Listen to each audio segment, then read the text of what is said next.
जब हम लोग छोटे थे वो देखते थे यहाँ पे एक चक्र रहता है, एक शंख रहता है। हाँ। तो वो देखते थे किसकी उंगली में कितने शंख है, कितने चक्र हैं। एक चक्र बहुत बोलने वाला होता है आदमी, 2 चक्र जिसके हाथ में रहते हैं वो बहुत बूढ़ी और शौकीन होता है, 3 चक्र वाला सामान्य जीवन जीता है। कि धन है कि नहीं है, नौकरी कब लगेगी, शादी कब होगी, शादी होगी तो बच्चे कितने होंगे। और ये इधर कुछ देखते थे। लंबी लाइन जो जाती है वो टिकती है और जो छोटी लाइन अगर रहती है हाँ। तो या तो आदमी कहीं प्रेम करके लड़की हो या लड़का छुट्टी छुटा कर लेते हैं और या तो शादी हो जाती है तो तलाक हो जाता है। हस्तरेखा ज्यादा एक्यूरेसी से प्रिडिक्शन देती है या कुंडली, जन्म कुंडली, एस्ट्रोलॉजी या न्यूमरोलॉजी, सबसे एग्जैक्ट कौन बता देता है? हस्तरेखा एक जौ 10 साल के बराबर होता है। रेखा का नाप है जौ रखिए, आयु रेखा में एक जौ के बराबर 10 साल माना जाता है। सूर्य पर्वत पर है तो समझिए कि वो अरबपति खरबपति बनता है, मछली का निशान, इतना शुभ माना जाता है। तो यहाँ एक रेखा बनती है, चंद्र पर्वत से आती है बुध पर्वत पर। ये रेखा जो होती है ये भी व्यवसाय है, सरकारी सर्विस जिसको चाहिए, ऐसे जिसके हाथ में ये रेखा रहती है वो निश्चित है कि सरकारी नौकरी पाते हैं। तिल सूर्य वाले उंगली में हो तो ये भी बहुत मान प्रतिष्ठा धनवान बनाता है। ये आयु रेखा पर ये लाइनें जो बनती हैं, अगर ऐसे ऐसे लाइन है तो ये संतान सुख बताता है। ये छोटी छोटी ऐसे ऐसे लाइन अगर आ गई तो ये संतान सुख बताता है। अगर ये अंगुली कनिष्ठिका जो है ये अनामिका से थोड़ा सा इस वाले पॉइंट से थोड़ा सा बड़ी हो जाए तो समझिए उसका भी क्या बात है।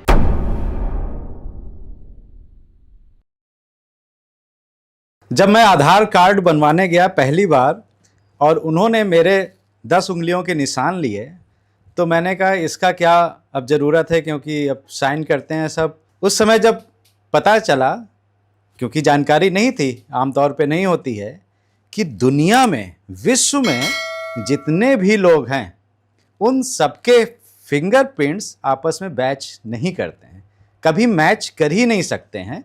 मैंने कहा 700-800 करोड़ लोग हैं इस दुनिया में और ये ऊपर वाले का, परमात्मा का कैसा करिश्मा है। नमस्कार, वंदे मातरम, जय हिंद। एक बार फिर से आपका बहुत बहुत स्वागत है तिवारी जी टॉक शो के इस बहुत ही खास एपिसोड में। आज ये पॉडकास्ट जिसने देख लिया वो कुछ ना कुछ सीख के जाएगा। बल्कि मैं बता ही देता हूं, आज हमारे साथ में हैं इंदु त्रिपाठी जी, जो कि प्रयागराज से आई हैं। ये पिछले 20 सालों से हस्तरेखा विशेषज्ञ हैं, एस्ट्रोलॉजर हैं, दुर्गा जी की उपासिका हैं, सिद्धियां हैं इनको कई। और ये आज हमें बताएंगी हाथ देखना। यानी कि ये पॉडकास्ट अगर आपने देख लिया तो आज आप हाथ देखना सीख जाएंगे, तो कम से कम अपना हाथ तो देख ही सकते हैं। तो इंदु जी बहुत बहुत स्वागत है तिवारी जी टॉक शो में। तिवारी जी बहुत बहुत धन्यवाद हमें बुलाने के लिए। तो इंदु जी सबसे पहले तो ये बताइए, जब हम लोग छोटे थे तो हम लोग बालक जो थे वो देखते थे यहाँ पे एक चक्र रहता है, एक शंख रहता है। हाँ। तो वो देखते थे किसकी उंगली में कितने शंख है, कितने चक्र हैं। जी है कि नहीं? हाँ हाँ है। तो इसका कुछ महत्व है क्या हस्तरेखा में? हाँ महत्व होता है। क्या होता है महत्व बताइए। होता है। चक्र का तो महत्व ये है, एक चक्र बहुत बोलने वाला होता है आदमी, 2 चक्र जिसके हाथ में रहते हैं वो बहुत बूढ़ी और शौकीन होता है, 3 चक्र वाला सामान्य जीवन जीता है, 4 चक्र वाला धन के मामले में कमजोर रहता है, 5 वाला थोड़ा सा कामी, लोभी, कुछ अलग हिसाब से रहता है, मतलब क्या उसको कहते हैं, इधर उधर करने वाला। हाँ इधर उधर करने वाला। हाँ। और यही चीज 6 वाला जिसके पास 6 चक्र है वो भी इसी प्रकार का होता है। अच्छा। 7 चक्र जो है वो बहुत सुख देता है, और धन के माने में, परिवार के माने में, सबके माने में बहुत बहुत अच्छा माना जाता है 7 चक्र जिसके हाथ में हो।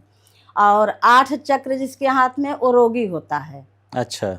वो हमेशा कुछ न कुछ रोग उसके शरीर में बना रहता है। हाँ। 9 चक्र जिसके हाथ में है वो राजा का जीवन जीता है, राजा के हिसाब से रहता है, जैसे राजयोग जिसको कहते हैं। अच्छा।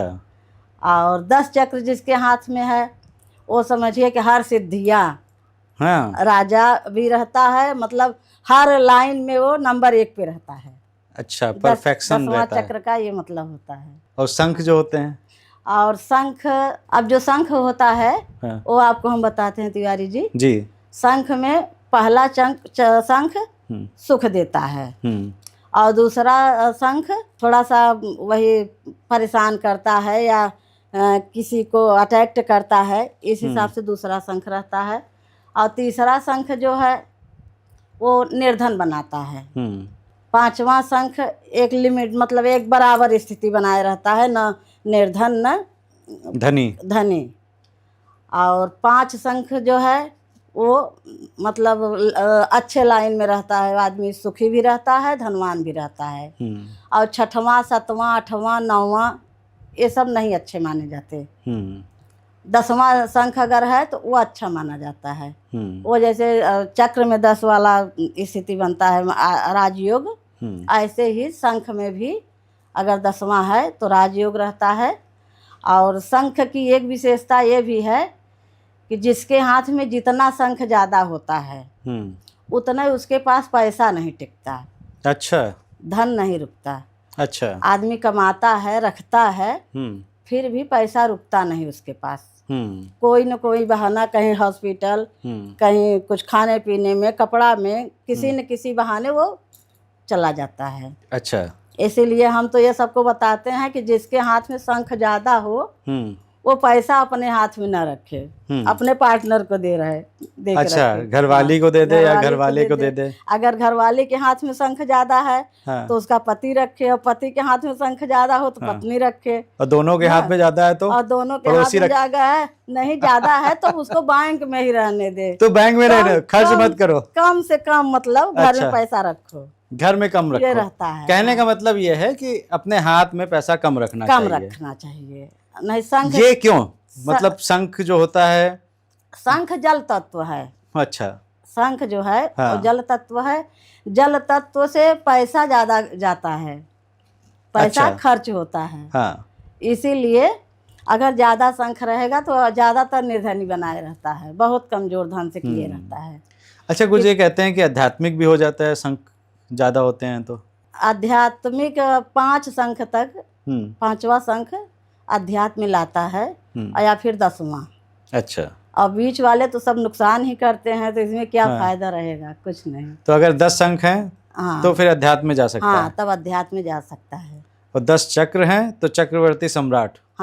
10 चक्र हैं तो 10। चलिए, अब आपको चार्ट भी लेके आई हैं अपने साथ में, तो लाए। तो कुछ वो पहले बात चालू करते हैं कि सबसे पहले तो दिखाते हैं कि धन है कि नहीं है, नौकरी कब लगेगी, शादी कब होगी, शादी होगी तो बच्चे कितने होंगे।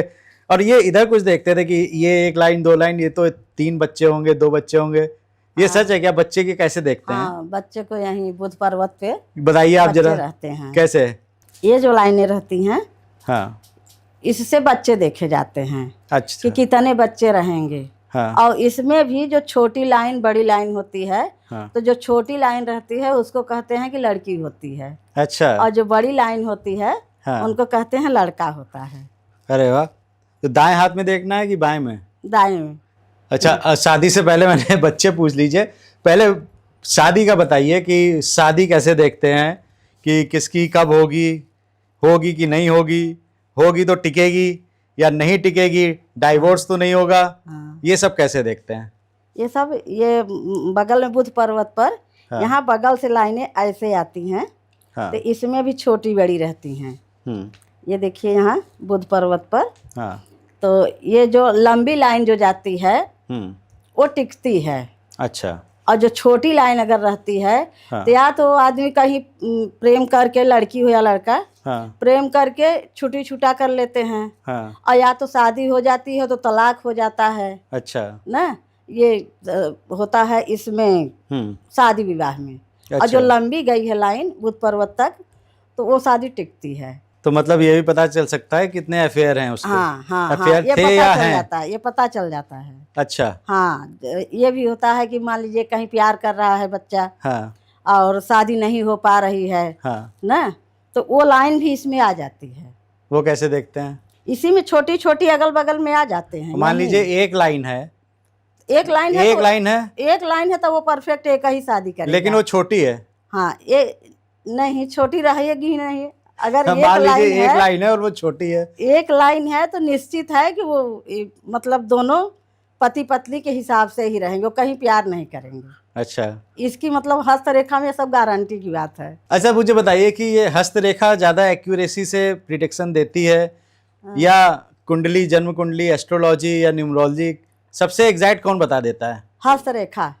कैसे? हस्तरेखा पूरा मतलब पर्वत भी सब पता चल जाते हैं, और ग्रह कहाँ कमजोर हैं, कहाँ उसमें दबे हैं, या कोई काम कर रहा है कि नहीं कर रहा है, ये सब हस्तरेखा में तत्काल पता चल जाता है। अच्छा। और कुंडली में तो एक एक गणना बैठाना पड़ता है, पूरा मैथ की तरह ना। तो इसलिए हस्तरेखा से ज़्यादा ज्ञान मतलब जल्दी समाधान मिल जाता है। अब दूसरा सवाल जो बहुत कॉमन है, हाँ वो है पैसों को लेके, हाँ कि पैसे कितने पैसे होंगे, हाँ टिकेंगे कि नहीं टिकेंगे, हाँ। वो बता दीजिए धन को लेके।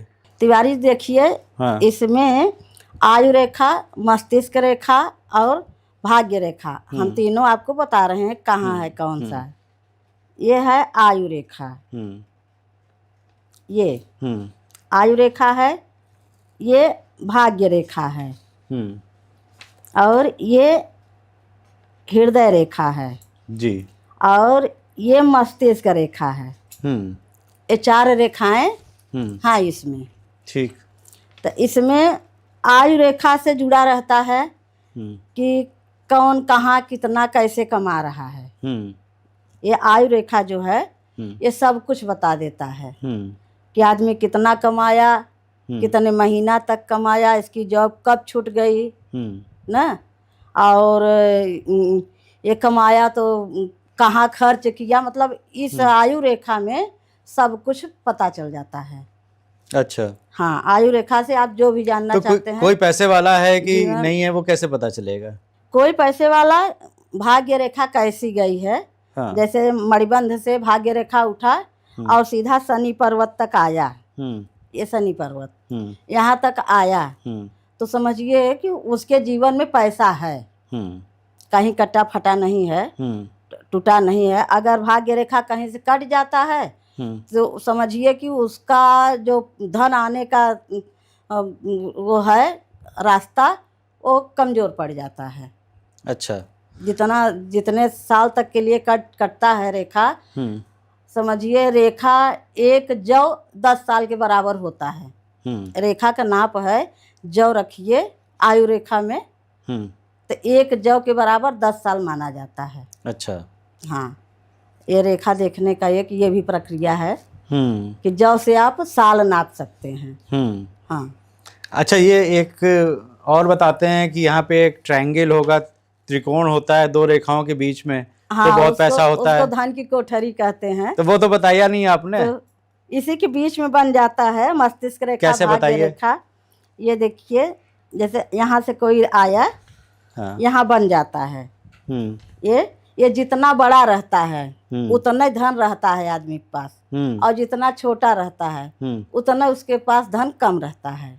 मतलब जितनी ज्यादा बड़ी होगी, ये बड़ी होता है, त्रिकोण तिजोरी बोलते हैं इसको। हाँ, तिजोरी, लॉकर जितना बड़ा होगा। हाँ, ये जितना बड़ा रहता है उसके पास उतना ही धन रहता है। अच्छा, मैं देख लेता हूँ पहले अपना वाला भी।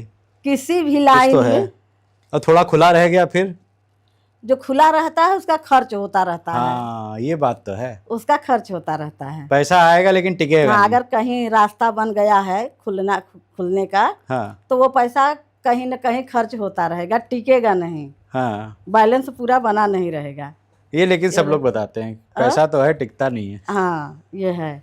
और इसी में एक आता है मछली का निशान। अच्छा। हाथ में एक मछली का निशान आता है। ये निशान ऐसा है कि जैसे 10 आदमी हैं तो उसमें एकाक को नहीं होगा मछली का निशान। ज्यादातर लोगों के हाथ में मछली का निशान रहता है। कहाँ पे रहता है बताइए? वो अपना अपना स्थान रहता है। जैसे कहीं यहाँ पर हो गया, यहाँ राहु का भी स्थान है ना, तो यहाँ भी हो जाता है। बुध पर्वत पर है तो वो बहुत लाभ देता है, मतलब अथाह धन देता है। अगर सूर्य पर्वत पर आ गया मछली का निशान, छोटा बड़ा कुछ न कुछ रहता ही है। तो कि कहाँ रहता है अब ये नहीं निश्चित है कि यहाँ है कि यहाँ है, सबका अपना अपना जातक का हाथ होता है ना, हम्म। किस जातक के हाथ में कहाँ है। हम्म। तो सूर्य पर्वत पर है तो समझिए कि वो अरबपति खरबपति बनता है। हम्म। मछली का निशान इतना शुभ माना जाता है, हस्तरेखा में बहुत अच्छा माना जाता है। शनि पर्वत पर है तो इसका ये है कि जो जातक जिस जातक के शनि पर्वत पर मछली का निशान है वो ज़्यादातर अपने पैतृक वाले लाइन में चला जाता है। अच्छा। जैसे किसी के पिताजी वकील हैं तो उनका बच्चा पा जाएगा, वही वकालत वो भी करने लगेगा, उनका सारा साम्राज्य पा जाएगा। पंडित है जिसके पिताजी ना, तो वो बच्चा पंडित बन जाएगा, अपने पिताजी का सारा सब कुछ सीख जान के सारी व्यवस्था पा जाएगा। उसको मतलब ये नहीं है कि कुछ खोजना पड़ता है, वो कुछ खोजता नहीं, उसको अपने आप सब मिल जाता है। शनि पर्वत पर अगर ये है मछली का निशान तो। और बुध पर्वत गुरु पर्वत पर अगर है तो गुरु पर्वत का भी मतलब ये तो समझिए कि अंबानी वाली स्थिति बना देता है। कहाँ पे होता है गुरु पर्वत? ये है ये गुरु पर्वत। अच्छा। हाँ, ये गुरु पर्वत। पर्वत भी बता दीजिए कौन कौन से होते हैं? ये गुरु पर्वत है, ये शनि पर्वत है, ये सूर्य पर्वत, ये बुध पर्वत, और ये मंगल बाहरी मंगल पर्वत है बाहरी। यहाँ चंद्र पर्वत है और यहाँ भी मंगल ही हैं, यहाँ मंगल हैं और फिर यहाँ शुक्र हैं, ये शुक्र का स्थान है। और यहाँ राहु हैं, यहाँ केतु हैं, ये स्थान है। अच्छा।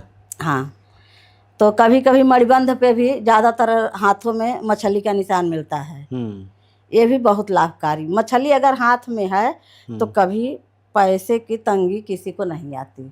और मान लीजिए जैसे परिवार है, परिवार में एक आध के हाथ में है ना और सबके हाथ में नहीं है, तो अगर एक के हाथ में है तो समझिए कि पूरा परिवार उसी एक हाथ के मछली से पूरा परिवार सुखी रहता है। अच्छा, इतना बड़ा लाभ होता है मछली का।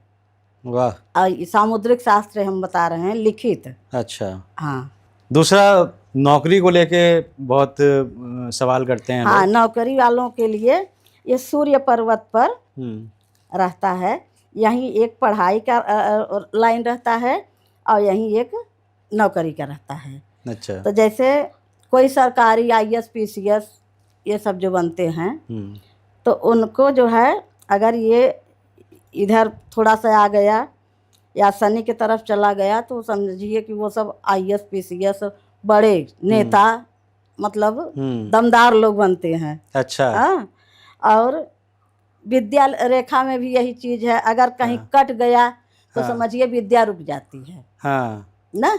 हाँ। और जैसे यही क्या कहते हैं सर्विस लाइन जो है, ये भी कहीं कट गई तो निश्चित है कि नौकरी रुक जाती है। अच्छा। सस्पेंड हो जाएगा आदमी। अगर प्राइवेट जॉब कोई कर रहा है, बहुत बड़ा बन गया है ना, तो उसका भी अगर ये लाइन कटी है तो निश्चित है कि उसका काम रुक जाएगा। हाँ तिवारी जी, देखिए हम नौकरी लाइन बता रहे हैं जो सरकारी सर्विस जिसको चाहिए, तो यहाँ एक रेखा बनती है, चंद्र पर्वत से आती है बुध पर्वत पर। इतनी लंबी? हाँ। अच्छा। ये रेखा जो होती है, हाँ, ये भी व्यवसाय है, सरकारी सर्विस जिसको चाहिए। हाँ। ऐसे जिसके हाथ में ये रेखा रहती है वो निश्चित है कि सरकारी नौकरी पाते हैं। सरकारी नौकरी की लाइन है। हाँ, सरकारी नौकरी की लाइन है। हाँ। यहाँ सूर्य पर्वत पर भी अगर बढ़िया है, हाँ, और यहाँ भी एक निकल आया, ये लाइन आ गई जिसके हाथ में, तो उसको निश्चित है कि सरकारी नौकरी मिलता है। अच्छा। हाँ। और अगर बहुत बड़ा बिजनेसमैन बनेगा कोई, वो कैसे पता चलेगा? बिजनेसमैन बनेगा तो ये जो यहाँ से बुध पर्वत से ये थोड़ा और ऊपर आ जाएगी। हाँ। ठीक है, ऊपर आ जाएगी और बीच में इसमें ये निशान आ जाएगा, क्या कहते हैं द्वीप निशान आ जाएगा। अगर ये निशान आ गया तो समझिए कि वो बहुत बड़ा बिजनेसमैन होगा। अच्छा। हाँ। तो ये बताइए मुझे कि आपने नौकरी की भी बता दी, बिजनेसमैन की भी बता दी। हाँ। बहुत से दोनों काम नहीं करते हैं। हाँ। और नेता बन जाते हैं। हाँ। उसकी रेखा होती है क्या? उसकी रेखा में यही मछली काम करता है। कहाँ पे होगा मछली? मछली मतलब हाथ में ज्यादातर सूर्य पर्वत वाला हाँ। काम करता है। अच्छा। सूर्य पर्वत पर अगर है तो सर्विस लाइन में या नेता लाइन में बड़े बड़े जो उद्योगपति हैं, हाँ। उनके हाथ में गारंटी के साथ सूर्य पर्वत पर हाँ। कहीं न कहीं छोटी बड़ी मछलियां होती हैं।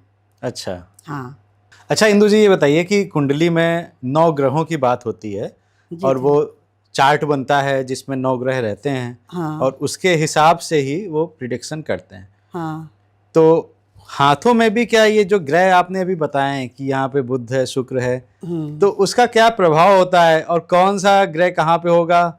जैसे कुंडली में होता है हाँ। वैसे हाथ में होता है। हाँ, तो तिवारी जी हम चंद्रमा के बारे में बता रहे हैं।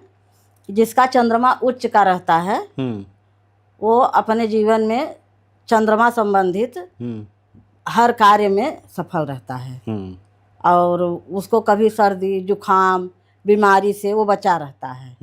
और जो शुक्र पर्वत है, अगर ये उच्च का है, दबा नहीं, कमजोर नहीं है, तो ये समझिए कि वैवाहिक लाइन में, धन के लाइन में ये बहुत अच्छा माना जाता है।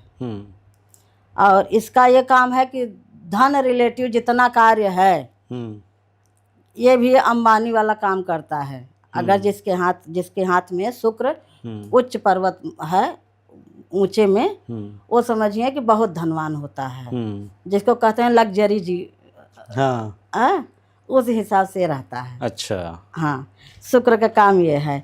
गुरु पर्वत भोग विलास भी लाता है ना शुक्र? हाँ, भोग विलास भी लाता है। यही तो अच्छा। कह रहे हैं ना कि दाम्पत्य जीवन में बहुत सुखी रखता है परिवार। दाम्पत्य जीवन कहते हैं एक्स्ट्रा मैरिटल अफेयर हो जाते हैं शुक्र जब बहुत उच्च का होता है, तो ये भी कहा जाता है। नहीं, किसी किसी का मतलब और लाइन के अनुसार, लेकिन सिर्फ शुक्र पर्वत अगर हम देखते हैं तो दाम्पत्य जीवन में, पारिवारिक जीवन में ये बहुत अच्छा होता है।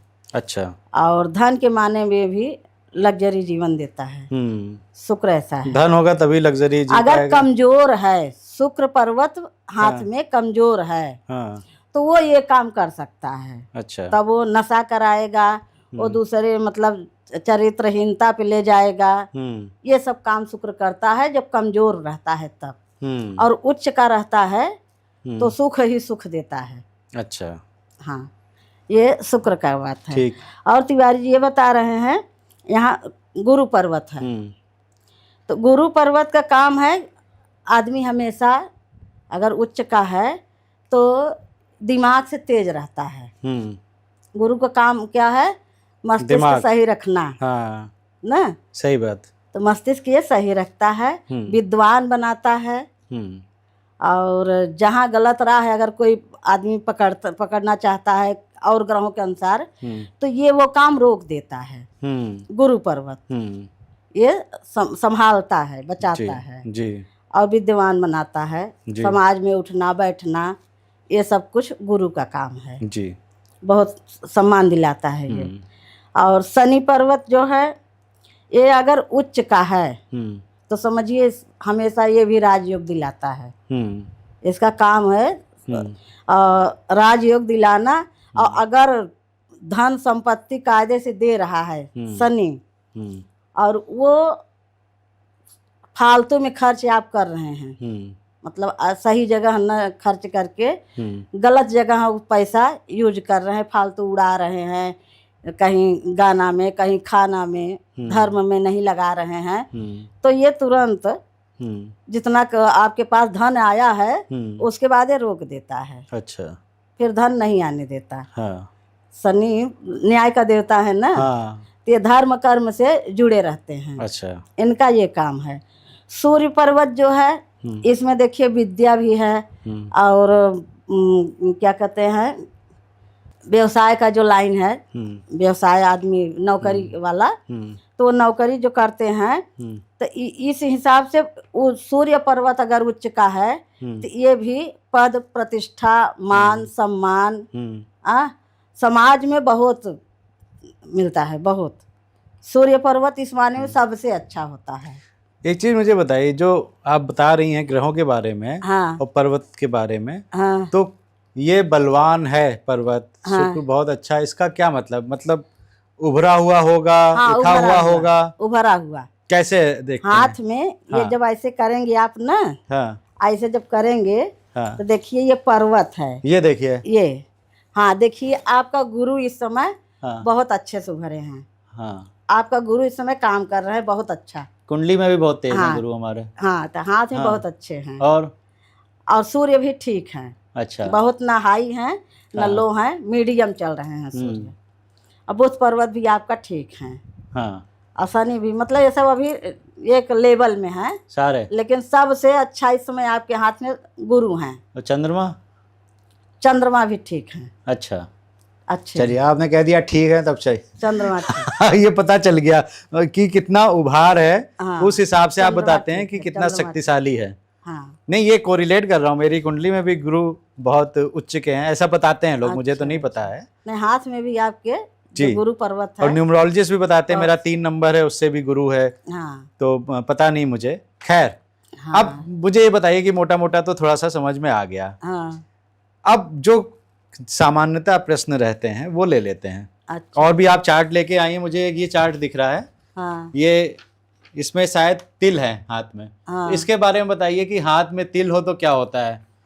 हाथ में देखिए, अगर ये तिल सूर्य वाले उंगली में हो, हाँ ठीक, सूर्य पर्वत पर जी हो, तो ये भी बहुत मान प्रतिष्ठा धनवान बनाता है। अच्छा, ये देखिए इसमें इस पे दिखाया है, हृदय रेखा पे दिखाया है। हाँ इसमें एक तिल हाँ। हृदय रेखा पे दिखाया है। हाँ। और इसको अगर मुट्ठी बांधो, मुट्ठी आप ऐसे बांधते हैं और इसके अंदर आ जाता है, तो समझिए कि हर माने में सुख सम्मान, भौतिक सुख, मतलब हर ढंग का सुख ये देता है तिल।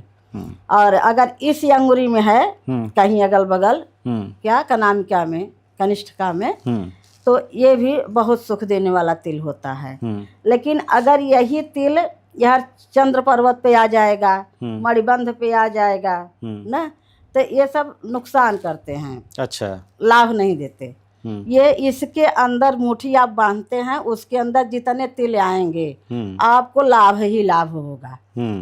हाँ, और इसके और अगर बाहर निकल गया तो वो आपका मतलब पैसा के संबंध में गया, नुकसान करेगा। तिल बाहर निकला, पैसा गया। हाँ, नुकसान करेगा। अच्छा, ये ऐसा है। ये वाली फोटो जो है आपकी, जो इसमें तो अंदर आ रहा है मुट्ठी के। हाँ, इसमें तो एकदम जहाँ राहु रहते हैं हाँ, वहाँ है। अच्छा, ये भी जानिए कि जो राहु रहते हैं, हाँ, राहु ग्रह जो हैं जी, अगर ये सिर्फ एक लाइन है, एक लाइन में राहु हैं, तब तो ठीक है, तो आदमी परेशान नहीं होता। अगर राहु के अगल बगल 2-3 लाइनें बन गई, मिल गई, तो समझिए वो आदमी कितना भी धनी हो, वो एकदम निर्धन हो जाता है। राहु का काम ऐसा है, एकदम निर्धन बना देगा। अरे, और इसमें ये भी है कि 3 महीने, साल भर, 2 साल न, ऐसे ये बीमारी भी बनाता है। राहु हड्डी का, पेट का, ये सब का रोग बनाने का कारक होता है। राहु ग्रह ऐसा होता है कि या अगर बीमारी चालू कर दिया और कोई छोटी लाइन है तब तो रोग जल्दी ठीक हो जाता है, और बड़ी लाइन अगर उससे जुड़ी है तो रोग लंबा ले जाता है। इतने में तो आदमी पैसे से कंगाल हो जाता है। कंगाल हो गया। ये राहु का काम थोड़ा है। सा बना के दिखा देंगे आप, जो राहु की लाइन बता रही हैं? हाँ, यही है राहु, ये यहाँ। अच्छा। ये राहु का स्थान है। ओके, और इसके नीचे में लाइन बता रही हैं आप बनी हो तो? हाँ, अच्छा, ये राहु का स्थान है। और यहाँ केतु का है, केतु यहाँ रहता है। तो ये है कि यहाँ मंगल बैठे हैं, बगल में मंगल रहते हैं। तो मंगल क्या है, भूमि के कारक होते हैं।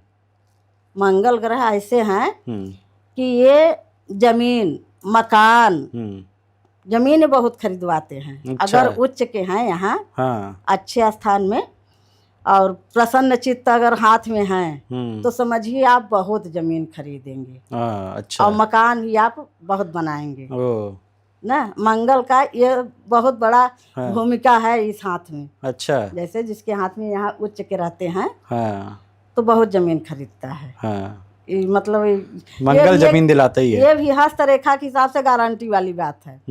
हाँ, ये बहुत अच्छी है। और उसके बाद ये देखिए जो आयु रेखा है, अगर हम जानना चाहते हैं नौकरी कितने दिन चलेगी, या नौकरी से कितना पैसा आएगा, या हमारा परिवार कैसा रहेगा, मेरा संतान कैसे रहेंगे, जो जैसे बच्चे हैं तो बच्चे कितने होंगे तो कैसे रहेंगे, हम लोगों को अपने माँ बाप को सुख देंगे कि नहीं, ये सब अगर जानना चाहते तो ये सब आयु रेखा में मिलता है। आयु रेखा में, आयु रेखा अगर कहीं बीच में खंडित हो जाता है तो ये भी पता चलता है कि आयु में कोई ग्रह है। जैसे अब यहाँ देखिए लाइन पार कर गई ना, तो ये समझिए कि कोई ग्रह आने वाला है जी। अगर मोटी है तब तो समझिए कि कोई एक्सीडेंट होगा या मार्केस ग्रह होगा जो कुंडली में रहता है ना। अगर कुंडली में मार्केस है तो हाथ में जरूर वो लाइन कट जाएगी उसी समय पर। अच्छा, हाँ, तो ये आयु रेखा पर ये लाइनें जो बनती हैं, अगर ऐसे ऐसे लाइन है तो ये संतान सुख बताता है। ये छोटी छोटी ऐसे ऐसे लाइन अगर आ गई तो ये संतान सुख बताता है कि संतान से आपको सुख है कि नहीं। तो ये बहुत अच्छा साइन ये भी है हाथ में जी। ये भी बहुत अच्छा साइन माना जाता है। अच्छा, अगर नहीं संतान से सुख नहीं मिलने रहता तो समझिए कि ये लाइन नहीं रहेगी। अच्छा, हाँ, तब यहाँ ये नहीं रहेगा। और इसमें आयु रेखा यहीं तक मानी जाती है। कहते हैं ना कि आयु रेखा यहाँ तक, कितने लोग तो यहाँ तक बताते हैं, लेकिन इसमें भी यहाँ तक का एक कलर होता है। हाथ में देखिए कलर होता है, यहाँ तक अलग कलर है, फिर यहाँ से देखिए अलग कलर हो जाता है। यहाँ तक देखिए डार्क है और फिर यहाँ से लाइट हो जाता है। तो इतना ही समझिए कि सही रेखा है आयु रेखा। और इसके बाद मंगल ग्रह और यही संतान या धन कितना आएगा, आदमी के पास कितना पैसा रहेगा, और इसमें सब कुछ अगर छोड़ के हम लोग देखते हैं तिवारी जी, तो ये समझिए यहाँ मणिबंध है। मणिबंध पर 3 रेखाएं होती हैं। अच्छा, इस जगह पे? हाँ, यहाँ अच्छा। यहाँ देखिए, हाँ। ऐसे आप करिए तो यहाँ 3 रेखाएं बनती हैं। अच्छा, अगर तीनों रेखाएं भरपूर बन जाएं, हाँ, तीनों रेखाएं हाँ। एकदम फिट रहें, बराबर बराबर, हाँ। कहीं कटी फिटी न रहें, तो ये एक संतान की होती है, एक आयु को होती है, एक धन की होती है। 3 रेखाएं, तीनों अपना मतलब अगर हाथ में कोई भी रेखा दूषित हो, नहीं काम कर रही हो, और मणिबंध पर तीनों रेखाएं सही हैं, तो समझिए कि हाथ वाला काम छोड़ के मणिबंध है आपका काम करेगा। हस्तरेखा में ये भी एक सच्चाई है। अच्छा, और हस्तरेखा में तिवारी जी बनता है एक यम का निशान। अच्छा, तो यम का निशान एक तरह से बहुत अच्छा भी माना जाता है, और इसका सबसे बड़ा अवगुण भी है। हाँ। इसका अवगुण ये है, जैसे हम कोई काम कर रहे हैं, हाँ। अपने लिए कोई काम कर रहे हैं और काम नहीं हुआ, कोई विशेष कार्य, तो काम नहीं हो पाया, तो हम दूसरे से बता दिए, सामने वाले से बता दिए कि हम ये काम करने जा रहे हैं, हाँ। ना, हाँ। तो सामने वाला सुन लिया, हाँ। और वो तो सुन के गया, उसका कोई काम अच्छा हो जाएगा, लेकिन अपना काम बिगड़ जाएगा। अपना काम बिगड़ जाएगा। पहले से नहीं बताना चाहिए, पहले से। जिसके हाथ में यम का निशान है, अब समझ में आया, तो ये मेरे अंदर बड़ी दिक्कत है। कोई खास बात अगर हो तो सामने वाले को नहीं बताते। वो कहाँ होता है यम का निशान, वो भी बता दो। यही ज्यादा, क्योंकि मैं तो पहले ही से बता देता हूँ सबको, मैं ये करने जा रहा हूँ। इससे मिलता है, ज्यादातर यहाँ से यम बनता है। ये ऐसे, ये तो 4 बन गया। नहीं, ऐसे देखिए, ये वो पहले से एक लाइन थी ना। अच्छा, ये एम, हाँ, ये तो बनता है मेरे ना, हाँ। अगर जिसके हाथ में ये यम बनता है, कहीं कहीं और अलग अलग जगह बन जाता है, लेकिन हाँ। यहाँ ज्यादातर रहता है, हाँ। हाथ में। ठीक, तो ऐसे जातक को जो हैं, हाँ। यम वाले, हाँ। उनको कोई विशेष कार्य करना हो तो पहले कर ले, उसके बाद किसी और को फिर गाना गाएं। हाँ, ढिढोरा पहले नहीं पीटना, हाँ। है नहीं, उसका कोई काम अच्छा हो जाएगा। जिसको बताओगे वो निपट गया, वो लेके निकल गया। ये इसकी एक खासियत है। आज पकड़ इसको में आ हम गई। आजमा भी लिए बात हैं। पकड़ में आ गई, आज आपने बता दिया मुझे। ये सब हम आजमा आज लिए से हैं। एकदम बंद, हाँ मुंह बंद, नहीं बताऊंगा किसी को। हाँ, यही सब। ये बढ़िया पॉइंट बताया आपने। और एक हाथ में और विशेषता होती है जी। इसको हम रख रहे हैं। हाँ, जैसे ऐसे आप करिए, नहीं हम दिखाएंगे नहीं अपनी रेखा। नहीं दिखाए, हाँ, कैमरे ऐसे देख आप लेंगे सब। करिए। अंगुलियों रोज के एक दो बीच जोशी में, आते हैं हमारे पास में। अंगुलियों के बीच में हाँ अगर सांस रहती है हाँ, अच्छा। तो समझिए ऐसे आदमी के पास से भी पैसा निकलता जाता है। हाँ तो वो दिख रही है, दिख रही थोड़ी है थोड़ी तो है। ऐसे हाँ ना। हाँ, तो ऐसे आदमी के हाथ से हाँ। पैसा मतलब नहीं, आपका उतना ऐसे नहीं है, नहीं है। आपका नहीं है। नहीं, आपने कह दिया मान लिया। आपका सही है। अच्छा, तो ये पैसा अगर यहाँ यहाँ ऐसे किसी होल किसी है। का थोड़ा सा उंगली टेढ़ी मेढ़ी नहीं होती हाँ हाँ तो ऐसे बन जाते हैं, जैसे इतने इतने गैप बन जाते हैं। हाँ हाँ गैप वाली जो अंगुलियां होती हैं हाँ, गायब तो नहीं है हमारे। वो भी शंख की तरह धन अच्छा। नहीं टिकने देते। ओ, वो रास्ता बना के किसी न किसी बहाने खिसक गए। खिसक जाता है। वाह। और धन भी परिवार में भी उसका सम्मान परिवार नहीं करता। एक ये भी बात है। और अंगुली में एक खासियत ये है कि अगर ये अंगुली कनिष्ठिका जो है ये अनामिका से थोड़ा सा इस वाले पॉइंट से थोड़ा सा बड़ी हो जाए तो समझिए उसका भी क्या बात है, उसका भी बोलबाला रहेगा सम्मान में, धन में। अच्छा, मतलब वो संघपति और अरबपति की स्थिति में रहेगा। वाह। और ये अंगुली जितना ही छोटी रहेगी इससे हाँ, उतना वो धन से और परिवार से कमजोर बनेगा। अच्छा। हाँ, इस अंगुली की एक खासियत ये है। ओ, हाँ, अच्छा। तो जिसका हाथ थोड़ा टाइट रहता है, मतलब कड़ा जैसे कहते हैं हड्डी दिखती रहती है ना। हाँ, और टाइट टाइप का। हाँ, ऐसे लोग ज़्यादातर गृहस्थ होते हैं, हाँ, खेत में घर में वैसे काम करने वाले हाँ, ना। और जिसका जितना मुलायम और जितना लचीला हाथ होता है वो अपने जीवन में उतना सुखी और उतने कर्मकांडी हाँ, ना। और उसी हिसाब से धन के माने में वो मजबूत रहता है। हाँ, वो भगवान में भी रहता है और संसार में भी रहता है। संसार में भी रहता है। छू के पता के चल जाएगा आपको।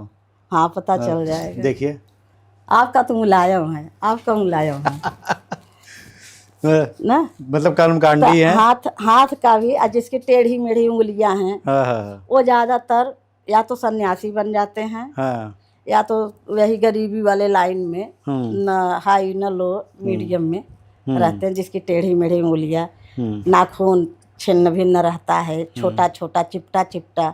अच्छा ना, रोमेटॉइड आर्थराइटिस में भी ऐसा होता है। हस्तरेखा में ये सब भी देखा जाता है। हाँ, तो ऐसे लोग जितना नाखून सुर्ख रहेगा, लंबा सुंदर पतला, उतना अच्छा माना जाता है हस्तरेखा में। वाह। वो उतना ही धनी, उतना ही सम्मानित, मतलब हर लाइन में वो पॉजिटिव रहेगा। हाथ की स्थिति ऐसी बनती है। अच्छा, हाँ। अब मुझे ये बताइए कि आपने अभी कहा था कि रेखाएं बनती बिगड़ती रहती हैं। हाँ, लेकिन जो फिंगरप्रिंट्स हम लोग लेते हैं वो तो वही रहते हैं पूरी उम्र। ये सब छोटी छोटी नहीं बिगड़ती। और वो भी जो गाँवों में काम वाम दिन भर करते रहते हैं उनकी रेखा आप देखिए कभी ना। तो कभी कभी इतना मिट जाता है कि उनका फिंगरप्रिंट लगता ही नहीं है। अटेंडेंस नहीं लगती है कई बार। एक हमारे रिलेटिव हैं पहचान के, वो समझिए कि आज तक उनका आधार कार्ड नहीं बन पा रहा है। अच्छा। हाँ, और क्यों नहीं बन पा रहा है, उनके मतलब ये है ही नहीं है, फिंगरप्रिंट वाली जो लाइनें होती हैं नहीं है उनके हाथ में। इसी कारण आज तक उनका आधार कार्ड नहीं बना। अरे, निर्वाचन कार्ड, आधार कार्ड उनका भी बना ही नहीं है। तो उनको कुछ डालना चाहिए एप्लीकेशन वगैरह। और एकदम मतलब रिलेटिव हैं हमारे, संज्ञान लेना चाहिए भाई। तो उनके परिवार का है, उनकी पत्नी का है, वो उसी उनके पत्नी के आधार कार्ड से घर का पूरा बात काम चलता है। अच्छा। अब वो कहते हैं जाने दो क्या करेंगे हम, जब नहीं बन रहा है तो नहीं बनेगा। लकीरें नहीं हाथ में तो आधार कार्ड बनवा के क्या लकीरें करेंगे? नहीं है, छोड़िए। इतना चिकना हो जाता है। किसी किसी के हाथ में बहुत कमजोर होता है, हाँ। और जितने लाइन कमजोर होती है, हम्म, ये मोटी भी बहुत नहीं होनी चाहिए, बहुत मोटा भी नहीं अच्छा माना जाता। जैसे हाथ में मछलियाँ, किसी किसी के हाथ में चौड़ी मोटी मछली हो जाती है ना, तो ये भी मतलब वो मोटापा बढ़ाता है, दिमाग बड़ा स्थूल बना देता है ना। तो ये सब हस्तरेखा में देखा जाता है। अच्छा, कहते हैं जितना साफ हाथ रहेगा उतना अच्छा होता है। हाँ। ज्यादा रेखाएं कटा फटा वो ज्यादा अच्छा नहीं होता हाँ, है। जैसे किसी के हाथ बहुत जालीदार रहते हैं, हाँ हाँ पूरा जाल जैसे हाँ। बुना रहता है हाँ। ना, इतनी ज्यादा रेखा हो जाएगी कि समझ में नहीं आएगा कि कहाँ हाँ। से क्या इनका देखें। हाँ ऐसे कई हाथ आए हैं हमारे पास देखने के लिए, जी। तो उसमें हम क्या करते हैं, मेन रेखा किसी तरह देख के उसी के आधार पर उनको बताते हैं, और फिर उनको हम पूजा बता देते हैं पूजा करो कि जो रेखा ज़्यादा दिक्कत समझ में आती है उसी आधार पर गणेश जी को बता देते हैं, दुर्गा जी के हिसाब से है तो उनका बता देते हैं, हाँ। लक्ष्मी जी के हिसाब से हम पूजा बताते हैं। सबको हस्तरेखा में जो गड़बड़ी देखते हैं उनको पूजा उपाय में पूजा बताते हैं कि यही आप करिए ठीक हो जाएगा। ज़्यादातर लोग बाद में कहते भी हैं कि हमको आप सही है। इंदु जी, एस्ट्रोलॉजर के पास में जब लोग जाते हैं तो कुछ परेशानियां लेके अपनी जाते हैं और वो पूछते हैं कि भाई धन नहीं रुक रहा है, कैसे रुकेगा, शादी कब होगी, नौकरी कब लगेगी। हाँ तो अब आप देखती हैं हाथ, जी। तो जब हाथ दिखाने आते हैं और आपसे पूछते हैं कि कुछ बता दीजिए उपाय कि काम हमारा जल्दी हो जाए, तो क्या बताती हैं आप? बस उनको तिवारी जी ये बता देते हैं कि आप किसी को गणेश जी की पूजा बता देते हैं ग्रह के अनुसार, हाँ। किसी को दुर्गा माँ की पूजा बता देते हैं, किसी को माँ लक्ष्मी की पूजा बता देते हैं। बस यही हम सबसे कहते हैं कि आप लोग पूजा करिए, पूजा ही एक रास्ता है। बस भगवान के ही शरण में हम सबको कहते हैं जाने के लिए। वाह, मेरा यही एक उद्देश्य है कि जो करे पूजा से भगवान से हो पाए। बिल्कुल। बहुत अच्छा कर रही हैं आप। और मेरा भी यही मानना है कि भैया आखिरी में जाना उसकी शरण में है, शरण में है, तो उसी को पूजो जिसके हाथों में सारे ग्रह नक्षत्र सब कुछ उसी के हाथों में है, उसी के हाथ तो में क्यों इधर उधर भटकना। तिवारी जी, हम आपको एक चौपाई इस पर सुना रहे हैं जी। तुलसी रेखा कर्म की, मेट सके न राम, गर मेटे आश्चर्य नहीं, सोच समझ के काम। ये चौपाई है। तो भाई इंदु जी ने इतनी जानकारी दी हमें हस्तरेखा को लेके, बहुत सी चीज़ें उन्होंने बताई, पहली बार जानकारी मिली। इतने पर्वत होते हैं, सारे ग्रह होते हैं, आप भी सीख सकते हैं बहुत सी जानकारियाँ। अगर आज का ये एपिसोड आपको पसंद आया हो तो हमें कमेंट करके लाइक करके बताइए। इंदु जी बहुत घरेलू महिला हैं। आजकल जहाँ मॉडर्न युग में नई नई एस्ट्रोलॉजर आ रही हैं, न्यूमरोलॉजिस्ट आ रही हैं, और तो इन्होंने भी हिम्मत दिखाई हमारे पॉडकास्ट में आने की, और इन्होंने भी कहा कि हम जो हमारे पास में विद्या है, जो ज्ञान है, वो आप तक ज़रूर पहुंचाते हैं। तो हमने इनका साथ दिया। इंदु जी आज हमारे मंच पे आई, आपका बहुत बहुत स्वागत। ये एपिसोड आपको कैसा लगा हमें कमेंट करके लाइक करके बताइए, और अगर तिवारी जी टॉक शो को सब्सक्राइब नहीं किया तो सब्सक्राइब कर दीजिए, और अपनी सेहत का बहुत बहुत ध्यान रखिए।